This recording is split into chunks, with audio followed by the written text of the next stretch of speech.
Have you ever stopped to wonder how countries actually make promises to each other? I'm not talking about simple handshakes and photo ops, but real, legally binding commitments. You know, the kind that cover everything from trade and travel to peace and even more. How do you make a promise like that stick when you're dealing with sovereign nations?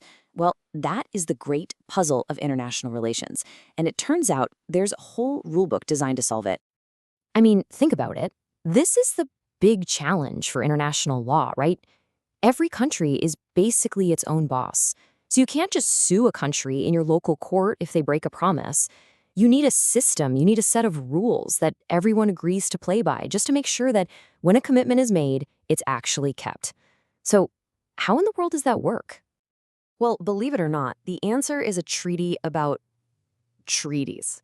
It's called the Vienna Convention on the Law of Treaties, and it's basically the master instruction manual for how countries make agreements. It doesn't matter if the treaty is about bananas or borders.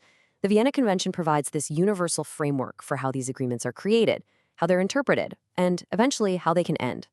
It's the rulebook for all the other rulebooks. All right, so for the rest of this explainer, we're going to walk through the entire life cycle of a treaty.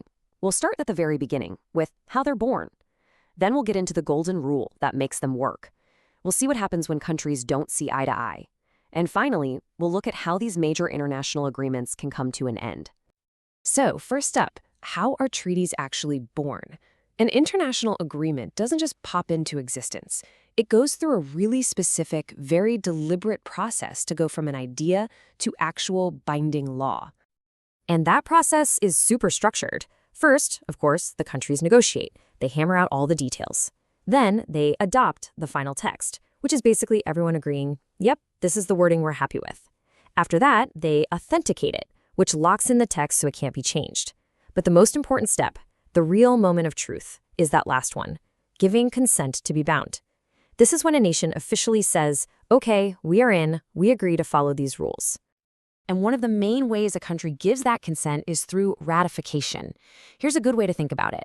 Imagine a CEO goes out and signs a massive contract. That contract isn't really binding until the company's board of directors formally approves it, right? It's the same idea here. A country's diplomat might sign a treaty, but ratification is the formal confirmation, often after a parliament or a senate votes on it back home, that says the entire nation is officially on board. So what happens if a country was late to the party? What if they weren't there for the negotiations? Well, that's where accession comes in. It's basically the official way to join a club that's already up and running.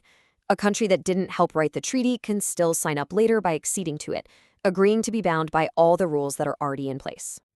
Now, this brings up a really key idea in international law: good faith. The convention is very clear that once you've signed a treaty, even before you fully ratified it, you can't go around and do things that would undermine its whole point. You can't, for example, promise to join a clean water treaty on Monday and then start dumping toxic waste in a river on Tuesday. That's just not how it works. Okay, now we get to it. The absolute core principle. The one idea that holds this entire system of international promises together. Seriously, without this, none of it would mean a thing. It all comes down to a fundamental principle, laid out in Article 26 of the Vienna Convention, and it can be summed up in just two powerful Latin words. Pacta sunt servanda. It simply means agreements must be kept. That's it. It's such a simple idea, but it has enormous power. It means that when a state joins a treaty, it is legally, fundamentally bound to follow through on its promises, and it has to do so in good faith. But wait, what happens if a country's own internal laws conflict with the treaty? Well, the convention is crystal clear on this. You cannot use your own domestic laws as an excuse to break international promise. Your international obligations generally come first. This is what ensures that treaties are actually reliable and can't just be ignored because of a shift in domestic politics. Of course, the world is a messy, complicated place, and getting dozens of countries to agree on every single word of a treaty, that's almost impossible. So, the convention actually has a built-in mechanism for this exact situation. It's called a reservation, and a reservation is basically a country raising its hand and saying, okay, we agree to be bound by this entire treaty, except for this one little part right here. It's a clever way to get more countries to sign on to the big picture without forcing 100% agreement on every single tiny detail. And this is where things get really fascinating, because it creates this complex web of relationships. So look here. If state A makes a reservation and state B accepts it, then the treaty is just slightly different between those two countries. But what if state C objects to state A's reservation? Well, in that case, the specific part of the treaty they disagree on just doesn't apply between them. But the rest of the treaty is still in force. It means the very same treaty can work in slightly different ways for different countries, almost like a custom-fit agreement. So, treaties are born, they live, but they can also end. It's time to look at the final chapters in the life of a treaty. Now, there are two main ways a treaty's life can conclude, and the distinction here is absolutely critical. First, you have invalidity. This means the treaty was basically void from the get-go. It never had any legal force. Think of it like a contract that was never legally formed in the first place. Then you have termination. That means a perfectly valid treaty has now come to an end. That's like a real legal contract that gets officially canceled. And a treaty can be declared invalid for some very, very serious reasons. Things that basically poison the agreement from the start. We're talking about stuff like fraud, corruption, or if a country's representative was forced into signing.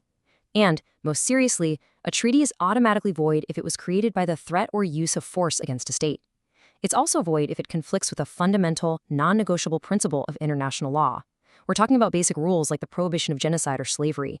Some rules are so important that no treaty can ever override them. Termination, on the other hand, can happen for more practical reasons. The easiest is when everybody just agrees to end it.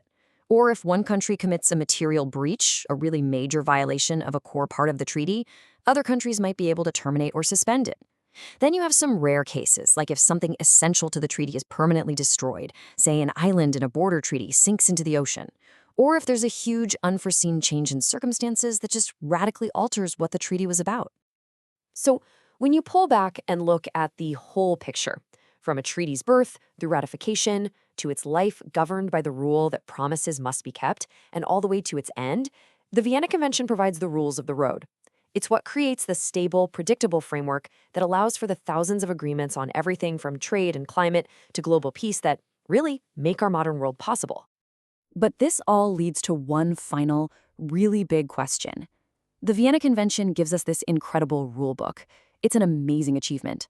But in a world where every nation is its own boss, what ultimately happens when a powerful country just decides to tear a page out of that book and break the rules anyway? Now that is something to think about.